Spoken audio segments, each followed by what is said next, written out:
What is the most breaking normal thing you ever did in your life?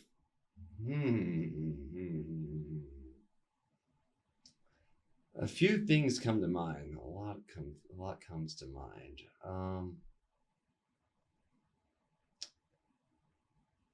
That's a big question. The most breaking normal thing I've ever done? Mm-hmm.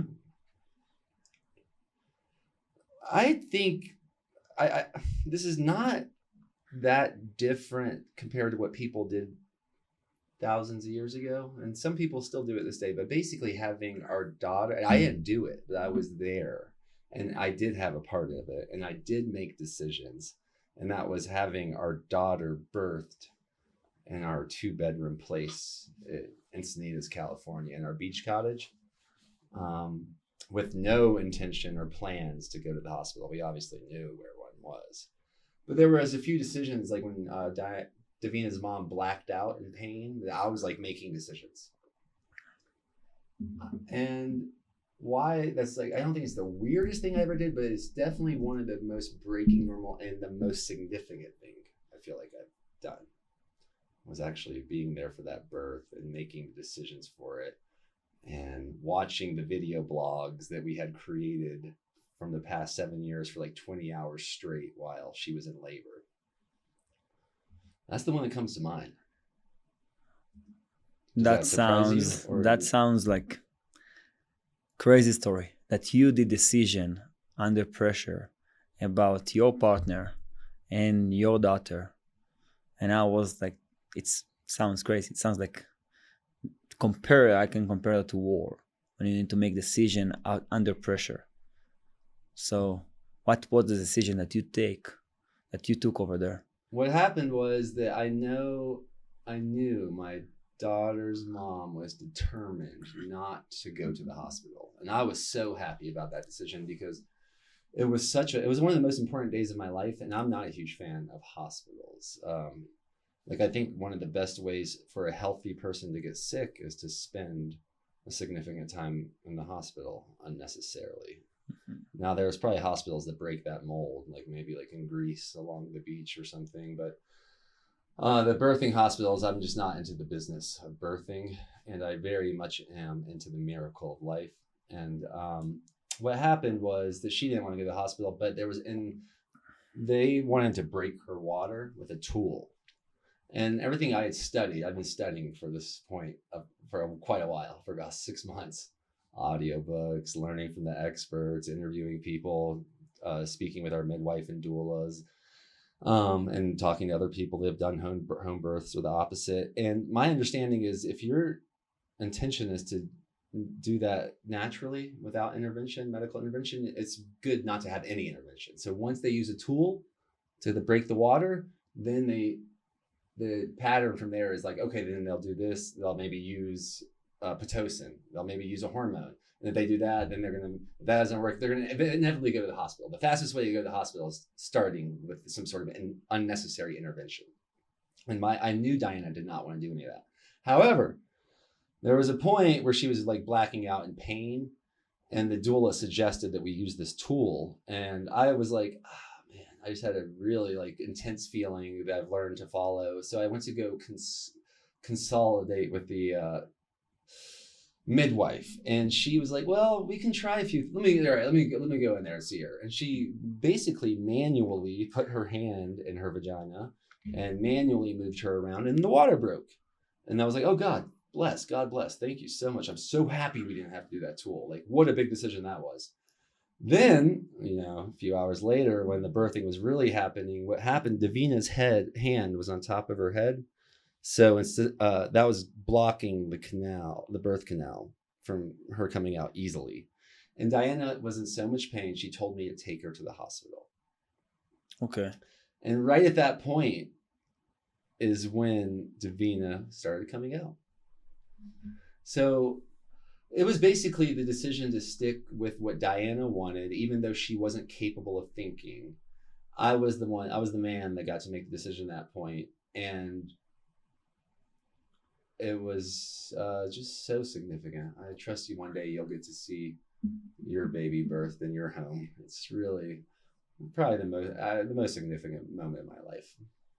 I agree. This is Sounds amazing. That's a dream. So, Daniel Eisenman, the host of the Breaking Normal podcast, the founder of Try Vitamins, and you have other career. It's called the Rob Raz. Mhm. Okay, the Rob Raz is about to be a vegan. That's how it started. We started the channel promoting a raw vegan lifestyle. Okay, and now Try Vitamins. It's all about vitamins from animals. Mm-hmm. So, what's happened that make you to switch your life from raw vegans to be all about meat? Well, I do love meat, and I'm not. I also still love fruit and vegetables, especially fruit. Really good fruit. There's like a Buddhist idea that you test the extremes to find the middle.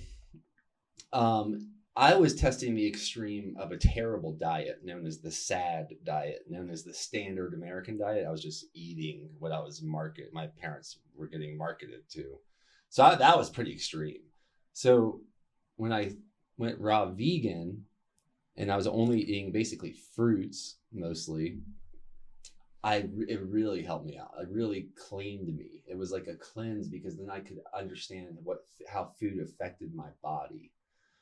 I still would recommend that for someone that really maybe wants to lose like over 20 or 30 pounds. If they have the opportunity to go into the tropics, like Costa Rica or Hawaii, and just drink coconut water and eat fruit for about 30 days straight, and that's it. It's one of the most potent things someone could do for their health if they're not in the best place. It's a great cleanse. Most people lose a pound a day. And that's what happened to us. We lost about a pound a day until what happens long term, the long-term effects of that, we did not enjoy at all. We lost our testosterone. My testosterone was like under 100 when I was like 20 something, wow. Like low 20s. My youngest brother was like training to be he was a state champion swimmer, and he couldn't train properly on that diet anymore. And there's this idea that the path one finds themselves on can be the path they lose themselves on. Okay. And there's another metaphor, like some people spend all their time climbing up the ladder to find out it was leaning against the wrong wall. I agree. We were able to adjust. It was a beautiful thing. I learned how fruit affects my body, and I learned my body was starving for animal cholesterol, so much so the first time I decided to break that dogma and have a pound of salmon, I woke up a different man. I woke up a very different person. I actually woke up in morning wood, which is a sheer sign of testosterone. I haven't had morning wood for the last few months. And then I started thinking differently. And at that point, I really realized like food, the idea of like you are what you eat. There's a lot of truth to that. And if you can eat fruit made from God, falling off the tree, or if you can eat animals that you hunt, provided here by God, without all the middlemen and all the supply chains and manufacturing and storage and preservatives and all that stuff, if you can cut all that stuff out, whether you're eating fruit or meat, it's a freaking great idea. And maybe one day I'll want to do a raw vegan diet again. However, right now, at this point in my life, being a dad of the most beautiful girl in the world, single dad, living here in Boulder, running businesses, man, the meat, the marrow, the organs, that is medicine for me. Nice. So let's back for a second to the way you speak about testosterone. You say you got less than 100? Oh, for testosterone, yeah. Yeah. I was done. I was depleted. The doctor wanted to prescribe me testosterone. Wow. Yeah, I was like 22, I think. So explain for our listeners how much testosterone it's need to be around the age 20 to 25 for a normal person. All right. So I'm more leaning towards empirical experience, so like the personal experiences rather than other data sets. Okay. I'm guessing most people would say at that age you would want it like above 500, like 600 to 1,000. Wow. So you've been around the 100? I was like, she said, you have the testosterone of an 89-year-old man. That's what she told me. Wow. Yeah. And now you are beast. Well, yeah, I don't know what my testosterone is, but I know it's much higher. And I do think there's ways to know if your testosterone is in a good place versus maybe like if you're breaking out in acne and you're mad at everything and you're so pushy and you're destroying your relationships and you're just rageful, you might have too much testosterone.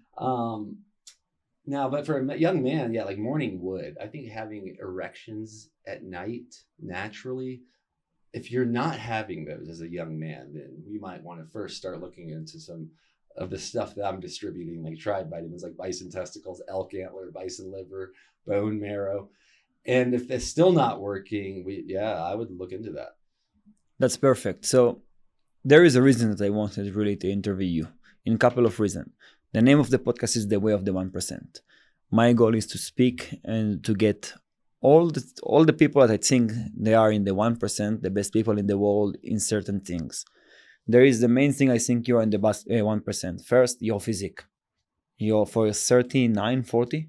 I used to not share my age, but I have 40 years. 40 years. So for 40 years old, you are shredded, you are strong I think for 99% of the guys between the age 20 to 30. Then I see you and your family, you and your daughter. As a father, in my opinion, you're one of the best fathers I ever saw. And then one day we talk about girls. And then you told me, I was really in shock that you been with 4 girls in your life. I've had sexual intercourse with 4 women in my life. Okay, yes. 4 women in your life. And I was shocked because everyone that saw you on Instagram and seeing you on Instagram, they thinking you're fuckboy. Yeah. And then I mean, I don't know if everyone thinks that, but I can see how certain people would come up with that conclusion. Yeah.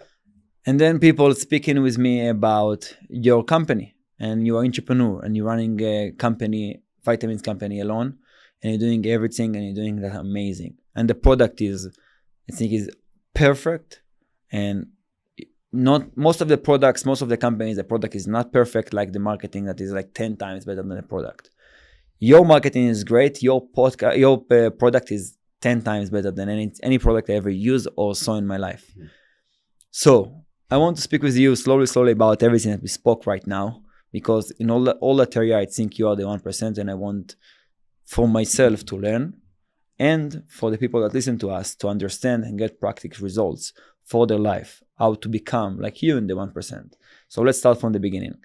How some guy can get or can be aiming to be strong like you, with the physique like you, and what is the best advice that you can give in that area?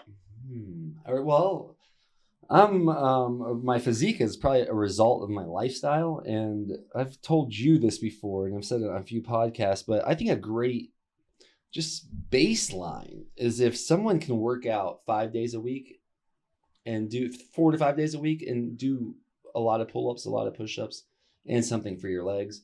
Personally, I think I've toyed around with the idea of probably averaging 60 pull-ups a day, 60 push-ups a day, and 60 kettlebell swings a day for probably like 4 to 5 days a week. And I've done variations of this. And the thing is, if you're doing those 300 pull-ups and 300 push-ups and 300 kettlebell swings a week, those are, I think, some of the best movements in the world for your physique and for how you feel and for how you function and how for you move and for your flexibility and all even the small muscles and your shoulder joints and your hip joints. You know, kettlebell swings are like your sex muscle. Like when I try to explain to someone what I'm doing with those, it's almost like you're humping. You're just working that hump muscle, then you're working the pull-up muscle, and then you're working that push-up muscle. I mean, these are very important metaphors for men to be able to push, pull, and hump. And so I do that consistently. I mean, I've been doing push-ups and pull-ups since I was a teenager. And I would do a variety of like leg things too. I probably also walk about 4 or 5 miles a day. And like if someone can mimic that, they're confused on what's the best workouts to do. You don't need a gym. You don't need a coach. You just need a bar and a weight. That's it. You can do this in your apartment. You can do it at a playground.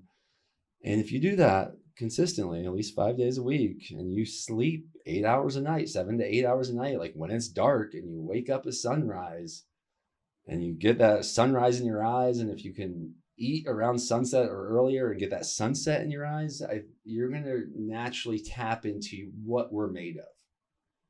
And there might be other ways to do this. People get obsessed with running, people get obsessed with surfing, people get obsessed with climbing. They might have a similar feeling or even a better feeling sometimes than I do. However, what I'm prescribing there will work. That will work. I don't know who that won't work for. And especially the pull-ups. When you do that, like we're doing on Sundays, 100 Sundays, we're doing 100 pull-ups every Sunday together as a group. Do that for a few months in a row, and I bet you're going to start looking and feeling better than you thought you could. Yeah, we can see the results of the people that with us. And there was people that didn't was able to do 7 or 8 straight pull-ups. Right now they finished the 100 like it's nothing. Mm-hmm. And they did without doing the muscle ups in the end. And the same people that 10 weeks ago was not able to finish the 10 pull-ups, right now starting to do the muscle ups. Yeah. It stacks. It's a cinch by the inch. It's hard by the yard. A journey of 1,000,000 miles begins with a single step. So a lot of people get like intimidated or distracted by like, oh, I could never do that. Well, you can do what you can do today, and maybe someone's like, I can't do 60 pull-ups. What can you do? One pull-up? Can you do one pull-up 60 times? I agree. You can just have a pull-up bar in your office. And then I think once you get to the point where you can knock out 60 push-ups, 60 pull-ups, and 60 kettlebell swings in about 15 and 20 minutes, you can make that one of the most powerful rituals in your life. And I would blame a lot of that on my physique. Yeah. It's like you remember we talk about the 50 pull-ups, 100 push-ups, less than 5 minutes. Mm-hmm. I did it with 2 friends that they are really strong and they was not able to make that. One of them did 7.5, the other almost 10 minutes. Then I told you to do that. You did like less than 5 minutes, the same as me. Mm-hmm. And what you say right now, it's exactly how I worked. I can do pull-ups, I'm doing push-ups. I can do push-ups, I'm doing pull-ups. I did that in different way. You did it like it's need to be. I just did it like how I was thinking I can do it. And for the 5-minute challenge. Yeah. My brother tried this, and my brother's like arguably much like even stronger than me in a lot of ways, but he couldn't do this. He hasn't done it yet. I think it's something of in the mentality, and I call that the mentality of the 1%. Is like I always describe it as a fucking golden. Doesn't matter what's happening in your life, you have to find other way to do. The same with the pull-up push-ups. You can do pull-ups, you're doing push-ups. You can do push-ups, you're doing pull-ups, but you don't stop for a second. Yeah, that's why the commitment. That's why I'm trying to give people the numbers. Like, commit to this. If you want to get in better shape and you don't think you're in better shape or as good a shape as you can be, and this sounds hard to you, then commit to doing it. Because at one point I was committing to doing 100 pull-ups and 100 push-ups and I think 100 kettlebell swings. I was experimenting with those numbers for 5 days a week. And that was grueling. That was really tough for me. And a few days it was like cold and raining. Mm-hmm. If I didn't have that commitment, like I had like 60 in the day and it was like getting late. I'm like, if I didn't have the commitment to do 100, I would have not been outside in the rain doing those last 40. It was ridiculous, but I did them. That's true. I did them. And that's also a sign of testosterone. It's like, can you commit to something and actually see it through? And now we speak about commitment. It's take me for the other subject that I want to talk with you about, is Daniel as a father. As I'm seeing you, and I think we become really close friends, even a family here in Boulder. I'm seeing you how you are with your daughter. And for me to see that, it's amazing to see how you're involved, how you like prioritize air. Doesn't matter what's happened, Davina is first. And one day in the morning, you become a single father. You become a single parent, and you're still able to be the best person in the Vina life and to show her example and to be there for her. What is the advice that you can give to single parents? What is the advice that you can give to yourself? And what's something that you will love to say about that magic that happened between you and Davina? Yeah, I mean, that's a big one. I don't recommend it.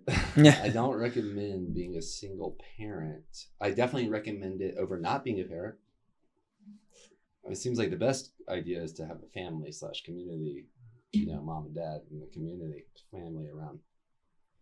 And this is my deck. And I do think I've become a better person because of it.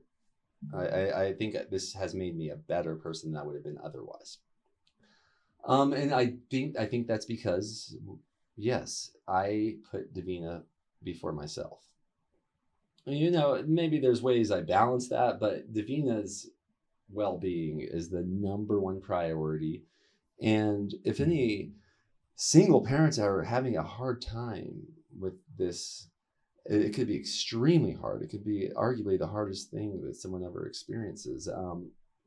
But the thing is, like I'm talking like I've had moments with Davina, like they were 1 minute long or 5 minute long or 10 minute long or an hour long that have been worth my whole life. It's been worth everything to me.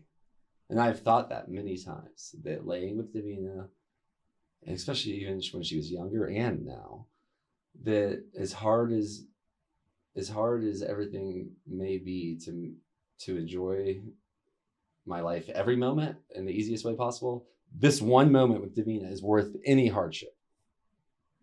So like, yeah, in a way, my life feels complete because I've had those moments with Davina. So whatever I can do to have more of those moments, it's worth it all. It's worth anything that I know of. Some people might have it way harder than me, and so maybe they're like, yeah, little does he know. But I think any parent can relate to that. That love that you share with your child, the love that I share with Davina is worth any hardship I've ever faced. And I'm saying 1 minute of that is worth my whole life of hardship. I love that. What is the best advice that you can give to parents? The best advice I can give to parents is that if you believe what I just said, then make that like your North Star. There's lots of hardships I've faced, and once again, it's all worth it to take care of your child. Davina is the person in the world that I would most want to be like, and I think it's because she's reflecting everything that is divine about me. So you got to, if you're seeing any parent, you got to set your life. That's the top priority, is to have that quality time with your child. That's the top priority. There's nothing more valuable. And you hear that I listen to a lot of podcasts from very wealthy people, and I spend a lot of time with a lot of wealthy people, and no one, all of them would say the same exact thing. I can't think of anyone that would say something different. Amazing. They may not all live that way, and some people have shame about that. Yeah.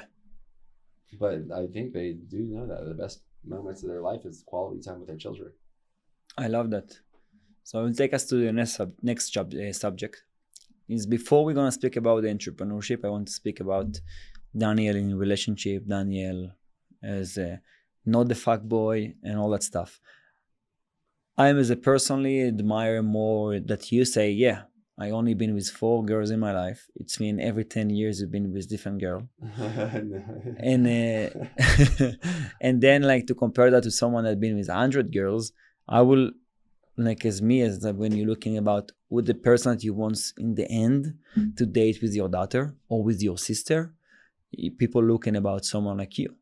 That doesn't look only to fuck around, doesn't looking to do something that have no meaning, looking for build a family, looking for love, looking for building a business to be entrepreneurs. So what make you, Daniel, that you travel all over the world? I'm sure you got 100 of option to be with thousands of different girls. I don't even think about 100. I say 1,000 girls because I know that you travel 10 years of your life as a single person with your brothers. So it's like the easiest way to just go out and hang out with girls. What make you, Daniel, to not doing that and don't lose your mind and just go to fuck around? Well, it's a good juxtaposition against what I was just saying. I think because I knew that the most valuable times in my life as a child were hanging out with my dad. I was hanging out with my dad and mom, but particularly my dad.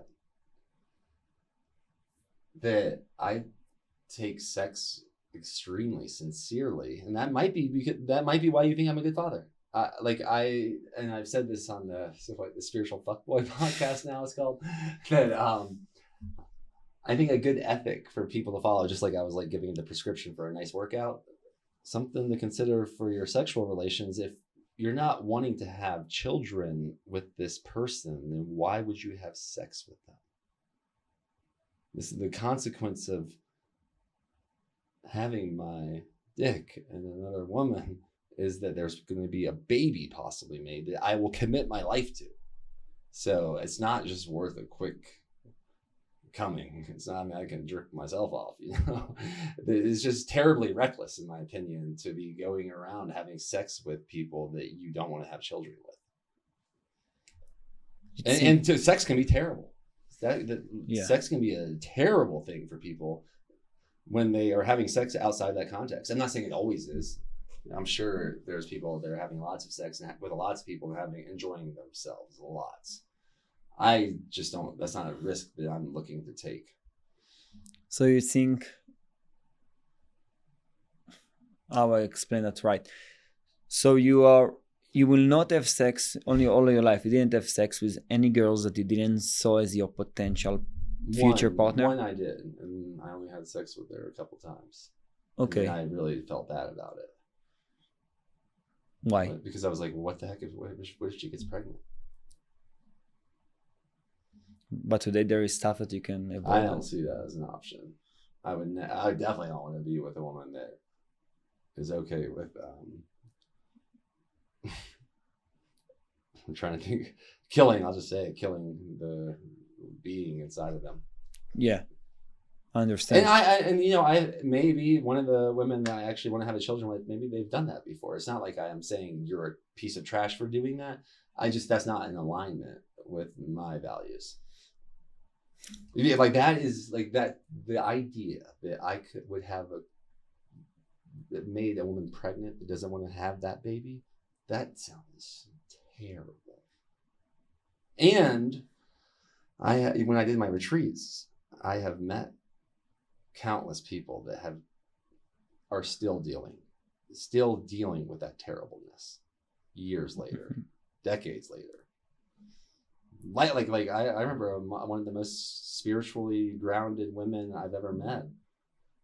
Her biggest trauma was that her dad is alive and she hasn't told her dad about the abortion she had. That's the biggest, like, I would argue the biggest trauma in her life. And she's like 50 years old. Her dad's probably like 80 or 90. I mean, I really align to what you're saying. As much as I grew up, I understand how much there is no value just to go fuck around, and how much is important to commit, build a family, try to focus about your future, more about like go to fuck girls, and how much attention is taken from guys. Like when you've been in college, you're only focusing on that. You always try how can I go fuck? So you're wasting your time by thinking how I can go be with other girls. And most of the time it's taking from you so much energy that you don't want to do anything else.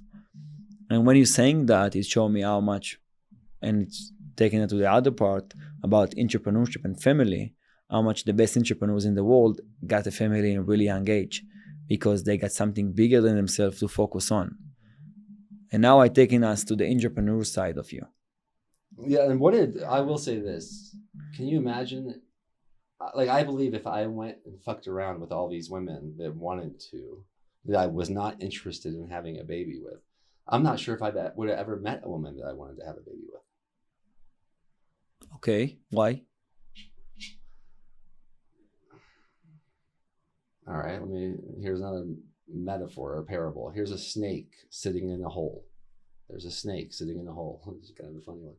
And it sees plenty of mice. It sees a mouse. But say it goes, there's a young snake might be like, oh, grab the mouse. It's going to be busy digesting this miniature mouse. The more wise snake might know that there's a rabbit coming. Okay. There's a 10-pound rabbit coming.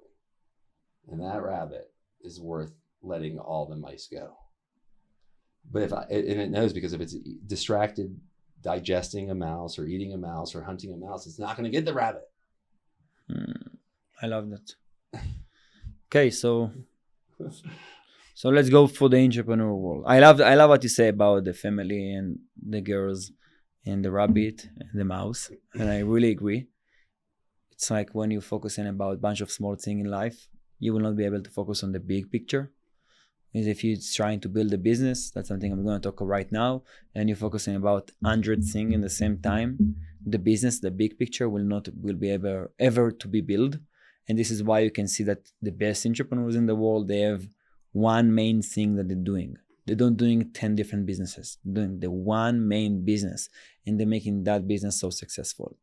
Now we're going to talk about your entrepreneurship way, about Try Vitamins, the marketing that you're doing with Daniel, Breaking Normal, the podcast and everything. So first I will ask you about if you can explain a little bit about what your company is doing and what is the kind of product that you're selling. Yeah.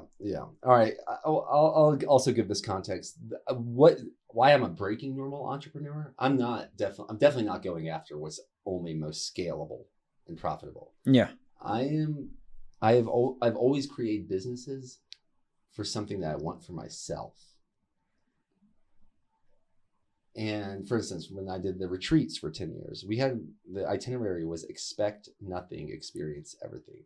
My favorite way to travel is without an itinerary. I like to go to a place and then let synchronicity, like God give me synchronicities for my schedule. Where I didn't know another retreat company that was offering that to people. So we did that for about 10 years. Then, all of a sudden, single dad, going through a divorce. I am learning about different foods that can make me more powerful. And there was all these brands that are selling freeze-dried beef organs. Cow, like beef, like a dairy cow, or like the ones that, the hamburgers are made of. And, but no one, and I was like, what a genius idea. What a brilliant idea. About where are the bison, where I want to take bison and elk organs. Like if I'm going to eat raw freeze-dried organs, I want it from the most powerful, resilient, majestic animals that lived on this land before humans did, and they're still here in the wild. And I realized no one was offering this. I couldn't find a company that was offering this. And the quality that I wanted. So I was like, well, dang, I guess, for 10 years now, I've been doing these retreats and everyone told me I should have a product. I want this product. It does not exist. I'll create it, and then I'll create a business so other people can have the product too. And hence Tribe Vitamins was born almost exactly 5 years ago. I started talking to people in the industry, and this lady named Tara Sheehan, who has been on the podcast, she used to be married to the CEO of Patagonia, they're also in the bison industry a bit. She told me, what you need to do is so you wanted to do a bison liver product. What you need to do is make the bottle with the label and make the product for yourself to try. Turned out, a roommate that I was staying with, he had a freeze dryer. I bought some grass-fed, grass-finished bison liver. I freeze-dried it. I hand encapsulated it. I created a label and a bottle that I wanted to take it out of it. I started using it for a few months. We launched a Kickstarter for 11/11. I was supposed to close at 11/11, and it was for $15,000. And I think it closed on 11/11 at $15,500. Hence, I bought 8,000 pounds of bison liver. And then I did that for thousands of other people. And the more I've gotten into the liver, the more I'm curious about these other pharmaceutical food products inside these animals' bodies that our indigenous ancestors relied on. And it turns out the bison and the elk, and they're like a whole pharmacy inside of them. Okay. So then you start and my dad's a pharmacist for 45 years. Okay. And there's an idea you become like your parents, or the opposite of them. I'm very open to cool drugs and such. I'm brilliant people. The pharmaceutical world is amazing, but the pharmaceutical business side of things, I think, is terrible. I do not want to be involved in that industry. It's disgusting. So I'm the opposite of my dad that way. I'm kind of a pharmacist, but I'm dealing with the actual foods found in nature from God. No, I love that. Unmanipulated. So then you start the business to provide something that you wanted to yourself. Mm-hmm. That's something that I could not find. You cannot find. So that's something that I really love. To find something that you want for yourself that you can't find. It's to find the needs that you need and build a business around that. Yeah. And I think, I don't care how much money you make. I think you'll have more fulfillment doing that. If you're just trying to find a product that sells that you don't care about, I think you could make billions and be a lot less happy than making $100,000 selling a product that you really care about, that you really know is helping people, that is really helping you, and you want to use it every day. No, I agree. And I love that point of view because most of the people try to think what other people need, but your perspective to understand what I need and does not exist, that's what I will create. That's a great way for entrepreneurship in the modern world. Because right now there is more stuff. There is so many stuff outside. There is so many entrepreneurs. There is so many products. There is so many service. But what I need that is not exist, that I can create and help and bring that gap. And as much as you will try that product that you need, you will understand if the product is good or not. And that's taking me for what I said before, that your product is perfect. It's really good, high quality, helping to everyone. I never heard someone, and I think I met more than 100 people that using your product, never heard someone that didn't love nothing in your product. And every time people smelling the product, they like, holy shit, what the fuck is that? And then they using the tallow, they say, holy shit, that's fucking great tallow. And that's just show what I'm saying. So now I will ask you that question. What is the best advice that you can give in marketing wise? Marketing wise, especially today, and I tend to say this always because the person that's doing it will feel more fulfilled, is to be as authentic as possible. Okay. To be authentic. I mean, it's just like, what a sad path to just manipulate people into buying a product that you don't even believe in. It's like, that's not worth money. It's not worth $1 billion. It's funny because I'm reading again the book Start with the Why. And he's speaking about manipulation over there. That it's work, but it's not it's not good. It might work for your screen, but it's not going to work for your heart. Exactly. So to be authentic. And how you recommend to be authentic? How you would talk to your best friend, talk to your audience that way. Love that. I love that. So the best advice for people in marketing to be authentic and talk to the audience like they are the best friends. And if you don't have if someone doesn't have someone that they can share almost everything with, and that's not always easy. It's kind of a little challenging for me at this point in my life. But it's helpful to have that person for your own life. And then you talk to your audience like you're talking to that person. Whether it's your wife, your best friend, your brother, your sister, your child, whoever that person is that knows you the most. Talk to your audience that way. Man, I love what we talked today. And I'm going to finish with two questions. And before the question, I just want to do like a little bit summarize everything that we talk about for me and for the audience. So we start in the beginning. We start about the physique. We talk about commitment. If you want to do something big, you need to commit. If you speak about the body, commit to make the transformation in your body, commit to wake up in the morning, go to work out. And doesn't matter how you work out, you know that you can do, like you say, you don't need to do 60 pull-ups in a row. You can do 1 pull-ups each time. And you can do every 1 minute, 1 pull-ups, and in 1 hour you finish the workout. Then we talk about parenting, about to be a parent, about family, about the best entrepreneurs start to bring families in a young age. And now your daughter, she's more important than you and you put her first. That's something I really admire personally, and I guess any other person admire that in the world. Then we spoke about don't have sex with a woman that you don't want to bring children with her. And I love that. I love what you said because that makes sense. And I love Charlie Kirk that just died. And he always say to young generation, like, find the girls, get married, focus on business and build your family. That's the right way to do. That's the more joyful thing. I have a dog right now. And the most happiest moment in my life is to be with the dog and with my partner, just watching TV and enjoying life.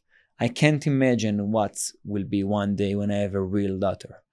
I think it will be incredible for me. And then we talk about the entrepreneurship world. We talk about 2 main things that I really love. We talk about try to understand what do you need and try that and build a business around that. The other thing is about the marketing. Be authentic and talk to your audience like you talk with your best friend. Mm-hmm. So now I'll ask you the last two questions. Good memory. You want to say something You before I take a note ask? somewhere there, or just on your Everything in my Okay. mind. All right. Do you want to say something before I ask the last two questions?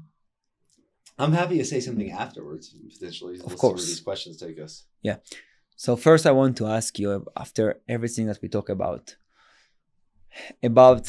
your moment that you was in your lowest point in your life and you was have a need to make a change. How you make the decision to make a change and why?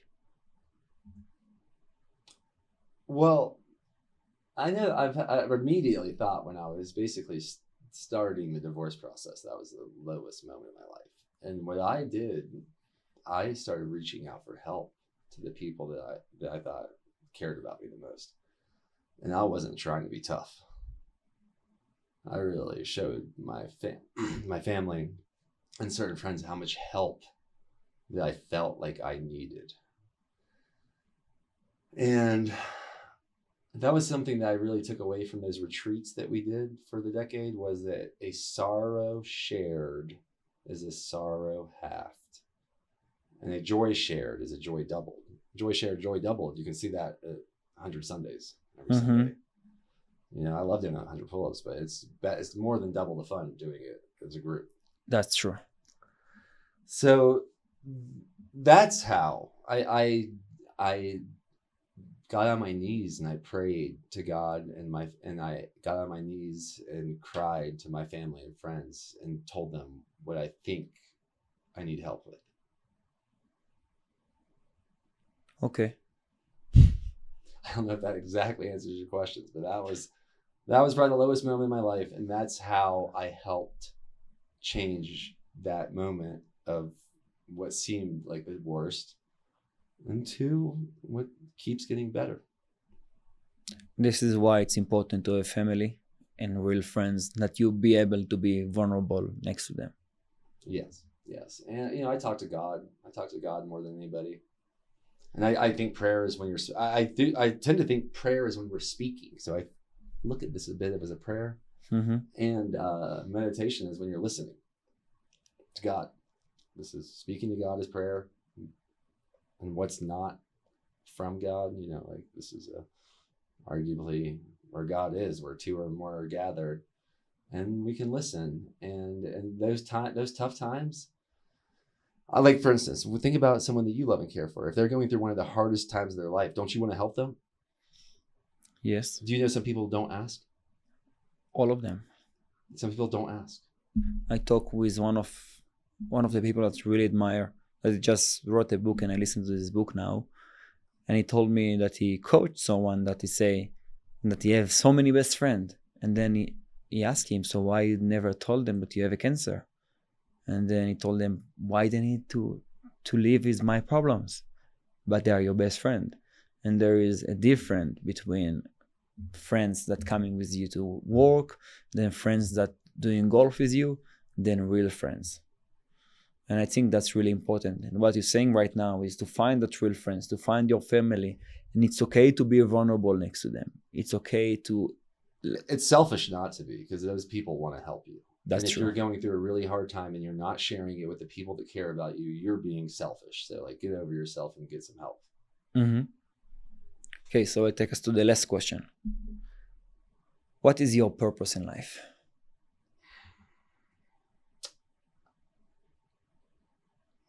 I believe it's to love and learn. Love and learn. Okay. Live to learn, love to learn, live to love to live. It's like learning and loving. And I love that you following that. You doing your podcast, you're learning a lot. You love... I never saw you hate someone. Even a person that you don't really like, you don't hate him. You always love people. You always welcome people. And I think that you really follow that. And that's amazing for me to see. And now I will let you the time to share something if you want. Nice. Wait, how are we doing on time? Oh, look at that, 46 right there. Yeah, And you 46. have someone come in here at 12 minutes, maybe? Yeah, you have like 5 to 10 minutes if you want to share something. Well, I definitely want to appreciate put my appreciation to you, and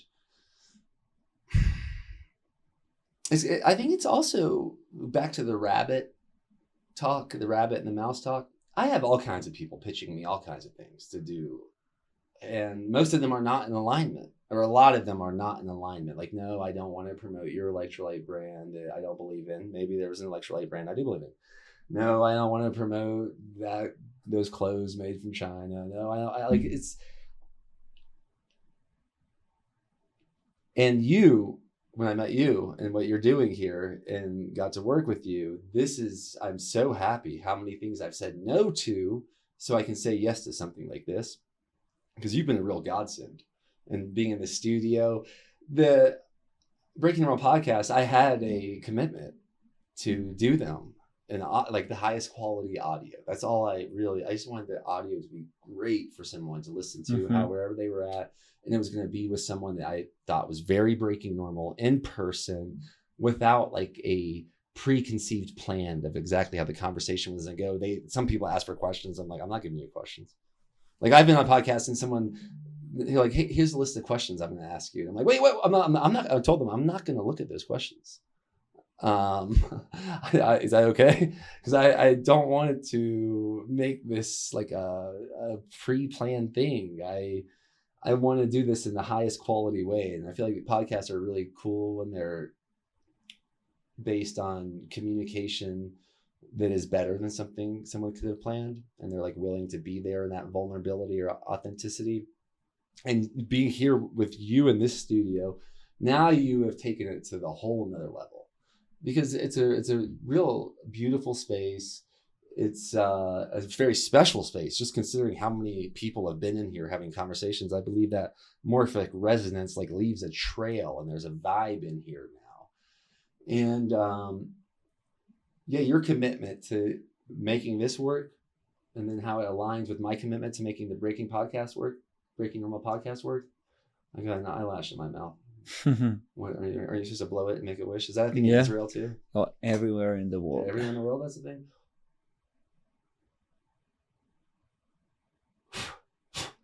Cool.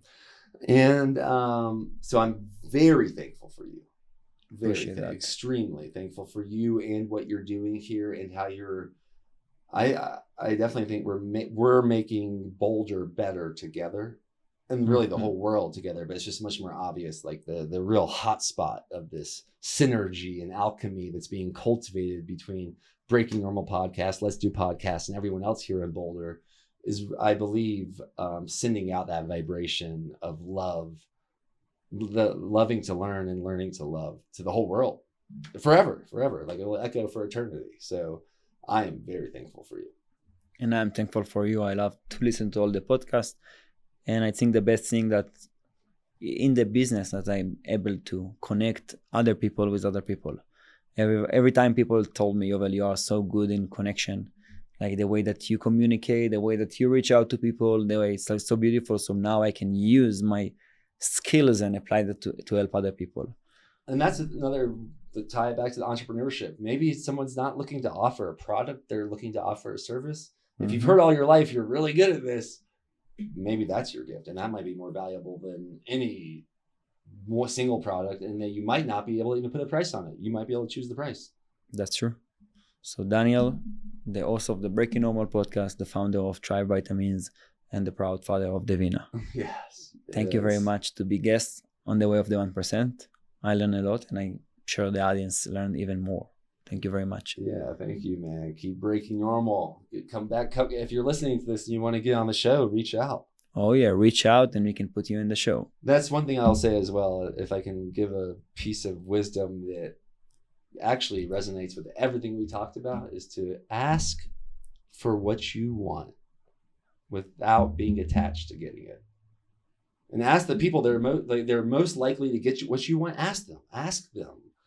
Because for me, once again, it goes back to the other thing. If someone thinks I can help them, I'm probably going to want to help them if it's aligned.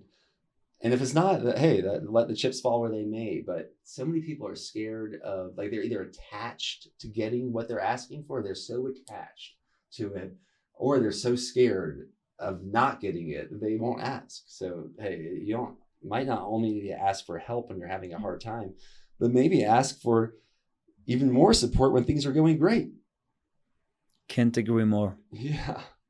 Thank you, Daniel. Yeah. Thank you, Yovel.